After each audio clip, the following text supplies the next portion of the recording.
Hey, good afternoon, everyone. This is Frank Ticas dropping knowledge with a little bit of a message, dropping a little bit of knowledge. First and foremost, I want to thank everyone that's been watching my videos, that's subscribed, that's hit the like button.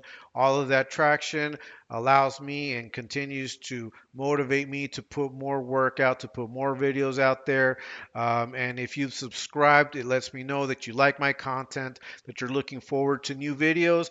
And I'm always going to be dropping a video at least once a day. If I can get away with two or more, I will do that too. I did drop a video last night. I dropped it kind of late. I'm kind of learning when is the best time to drop because I noticed that if it's too late or too early, I don't get the views that I think I might get. Hey, it comes with the territory. I'm still learning how to do this. I'm still learning how to do it better, but trust that I will get it down to a science at some point. It does become difficult because we do want to control things. We want to make sure that, especially if it's a video that you've put a lot of work effort into, you expect it to maybe go a certain way. And when it doesn't do that, it does get a little frustrating, but I think that that's part of the process, right? It's a part of the process, part of the living process, because that's how life is. That's how life is. We don't have control over the reactions of other people. We don't have control over the decisions of other people. Now, we can hardly control our own sometimes. And that is exactly what I wanted to talk about today because when I clip these videos and when I'm doing my research, I find things that kind of back up what I already believe, but then there are also other things that remind me of the things that I've had to work through in order to be where I'm at and the things that I still need to work through to get to where I want to get, right? Because I don't believe in being, you know, not moving and being stationary. I believe in movement. I believe in growth. I believe in progression. And I think that it really depends on how we go about it, whether we'll be successful or not, right? And one of the things that what I wanted to talk to you guys about today is about the assertion of dominance. Like the assertion of dominance, what is that? It's when we basically come in and say, it's my way or the highway. In any way, shape, or form in which that manifests itself, whether it's in a relationship, whether it's at work, whether it's at school, whether it's you yourself telling yourself that, assertion of dominance is a way of us trying to take control of something that we fear if we don't may cause issues or may bring us trouble in the end, right? Now, there are good moments in which to assert dominance. For example, I'm a parent, I've got two children. Thank God they're both adults now. But during their, you know, years of development, during their development years, there were things that I had to say no. Like as parents, we had to say no. And maybe they wanted to still do it.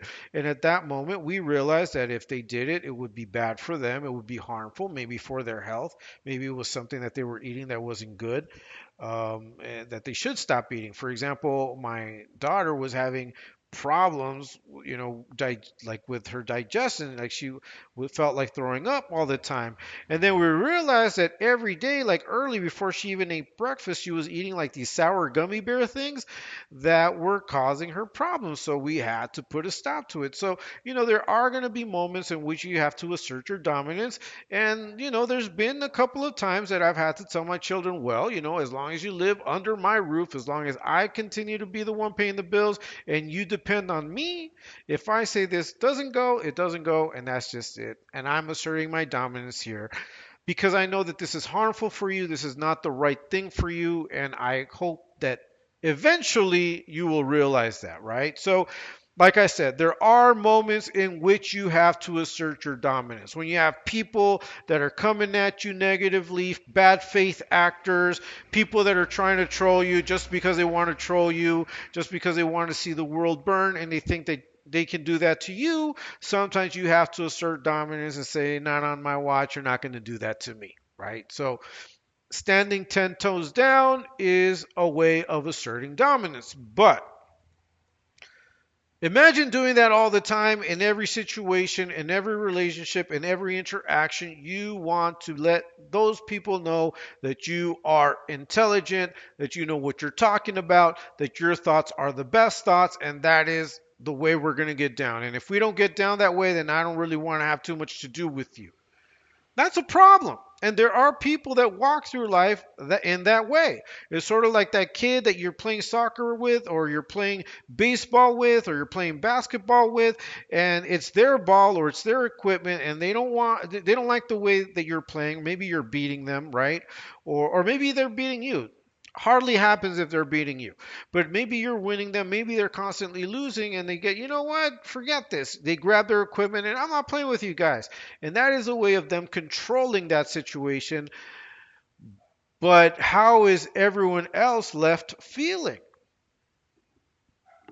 And that's something that while we're asserting dominance, in situations outside of the ones that I've described that could be positive, that's exactly the risk that you're getting into, the risky situation you're getting into every time that you try to assert your dominance. And there are people that can't get past a day, can't get past a conversation, they can't get past any situation without trying to assert their dominance. And what happens is that people become passive aggressive. They will say yes, yes, yes in your face. They will act as though they're complying, but they will not do what you want them to do, or they will do it in a way in which it's not the best way just to affect you. Maybe they had the best intentions of doing things the right way, but because here you come asserting your dominance, making sure your presence is felt, that now you rub people the wrong way enough to where they're like, you know what? I don't really like this guy. We need to get him out of here.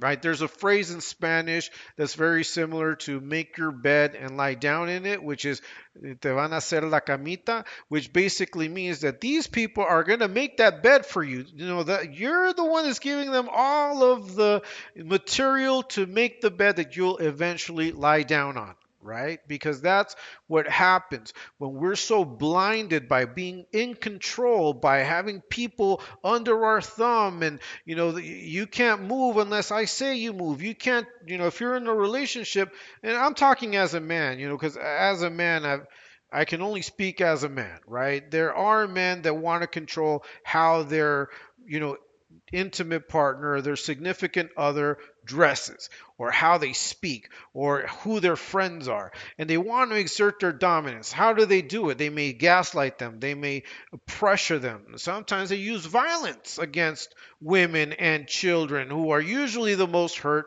when a man wants to assert his dominance. And where does that come from? It comes from an insecurity of thinking that if you're not in control, you're going to be either less of a man, or whatever it is that's bound to happen is going to be so negative that you are going to lose yourself. So before that happens, you need to grab the bull by the horns. And sometimes the bull doesn't even have horns. It just has ears, and you're, pulling on little baby bull ears. But eventually that bull will, they may have fear that while the bull's a baby, it'll be fearful of you. But eventually it's going to start feeling itself and, gaining strength. And like, wait a minute, why am I taking this from this guy? Right, man, I'll just run him over now. It happens. That's why children end up rebelling. Because you can only be a bully parent so long, constantly trying to assert your dominance, to where your children are going to end up saying, you know what, I'll just do it when I want. I'll just do what I want. It doesn't matter what I do, because they always want to control everything I do. So I'm just going to start doing what I want to do. I don't care how they feel about it. Same thing happens with relationships. Eventually your girl, if, like once again, as a man, it happens also. I'm pretty sure it happens with women that are overbearing on men too, but it's usually men that try to be overbearing of their women, of their children. Eventually that person's going to find someone that listens, that lets them be themselves, that lets them make decisions, that doesn't criticize the way they dress or doesn't try to control how they speak. And they're eventually going to leave you, right? And that will be the result of you trying to constantly assert dominance in a relationship. It happens at work. I already gave you guys, and what happens at work? Eventually, people get tired of you. Word gets up to the boss. Word gets around, and they start seeing you as an agent of chaos, as someone that instead of being productive or bringing something positive to the team, what you're bringing is resistance, what you're bringing is conflict, and eventually you will get put out. Assertion of dominance will last so long. People may fear you for a while until they realize that all you do and the only reason why you're doing it is because you're insecure. And people will begin to push your buttons. People will begin to do it just to spite you.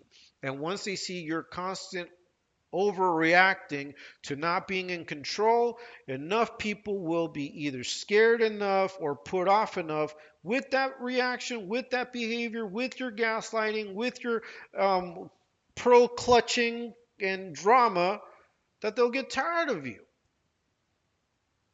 right?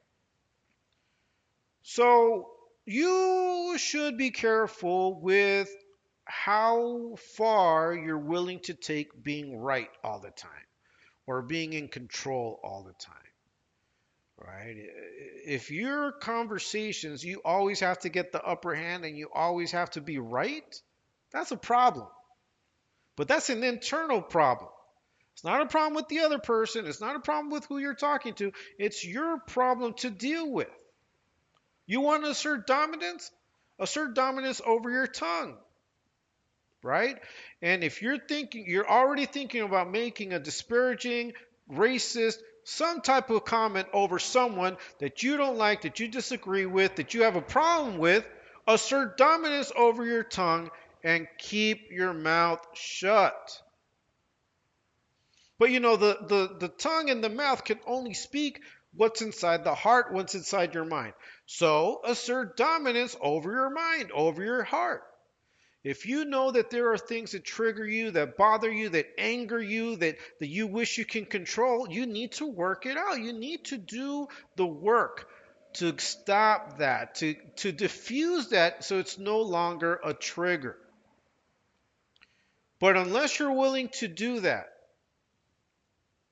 you will constantly find yourself at odds with people. And you're going to start realizing that people will they'll always be pushing your buttons because they know they have control over you. I said in one of my last videos, the one with, Lucas, with Dubs and Lucas, about why I don't believe in the saying of you have to earn my trust. And I'm going to explain that to you guys. And I'm dropping a little knowledge here. I hope you take it. I hope you understand where I'm coming from. And I hope you realize what it is that I'm telling you and why it is that I say this. Because if you tell people you have to earn my trust, that means that you probably have a little guideline of things that people need to do to gain that trust, to earn that trust, right? Well, if you say hi to me, if you engage with me, if you go out with me, so you got all of these little things. People will learn that if they do these things, they will gain your trust. Now they've got power over you. Because now they've learned to manipulate you to where you trust them because they're doing all of these things to earn your trust, to keep your trust. But behind your back, they're going to start doing things to ruin your image and to make you look like a fool. Do not think that you have control over everyone else. You only have control over you, over your mind, over your thoughts, over your feelings, over your words. If you want to assert dominance and you want to be a dominant individual, first dominate yourself. Control the negative impulses that make you want to control, that make you want to exert dominance over people, over a situation. Now, what is it about you? What is it that's going on inside of you that you can't let go of that control? I had a hard time with that. And I feel that a lot of the problems that I had professionally in my relationships, in my marriage, as a father, had to do with me constantly trying to dominate and being in control. Because I thought that as a man, because of the misogynist society that we live in, because it is a misogynist society that we live in, right? The men constantly victimize women and children. Like I've seen people say, it's not all men, but it's always a man. That is true. It's true. And until we learn, until we understand that we have to value the opinions of others, that we have to value the differences, that it's not always going to be our way, that sometimes that we have to learn to comply as well, that we learn to be able to put aside our differences to interact and to build a bridge and to have a relationship with people, we're always going to hit that wall, of resistance. And we're going to think, why? But, I always come with the best of intentions. I always do it so that we're good, so that we live well, so that, yeah, but people don't want to deal with you constantly trying to put your foot down and, putting your boot on their neck. And it's got to be this way. And we're going to eat what we're going to eat and what I say we're going to eat. And we're going to go where I say we're going to go. We're going to watch what I say we're going to watch. This is my time. This is what I need you guys to do. And never, ever um, acknowledge what everybody else wants, and never comply and never give in. Sometimes you have to give in.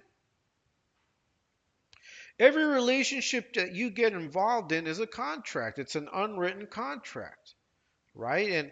But if you're not putting in the work, if you're not supplying love and respect the way the other person is, that contract can be null and voided and you're left alone. So if you want to assert dominance, start with yourself. Stop trying to be right all the time. That was hard for me. It's hard. But it's necessary if you want to have people around you, if you want them to feel comfortable, if you want them to love and respect you, you have to be willing to also be vulnerable. You have to also be willing to sometimes just say, you know what? Let's just do it that way. You want to wear that? Go ahead. I think I'll wear something different too. Yeah, you know what? We always eat what I want to eat. Why don't we eat what you want to eat? Let's do that. We always watch what I want to watch. Why can't we watch something you want to watch? You decide. You choose. Become participant in someone else's dream and become a participant in someone else's desire. All right? It doesn't always have to be about you. And the sooner we learn that, the sooner we let our guard down, the sooner we can trust that people aren't trying to get us. The sooner you learn that you don't have control over everything, and that trying to be in control over everything is destructive, the better life will start to get. Right? So I just wanted to take the time to put that out there. Thank you so much for watching this video. I hope you have a great rest of the week. It's Monday. It's the start of February. It's the shortest month of the year. Black History Month. God bless you all, and until next time.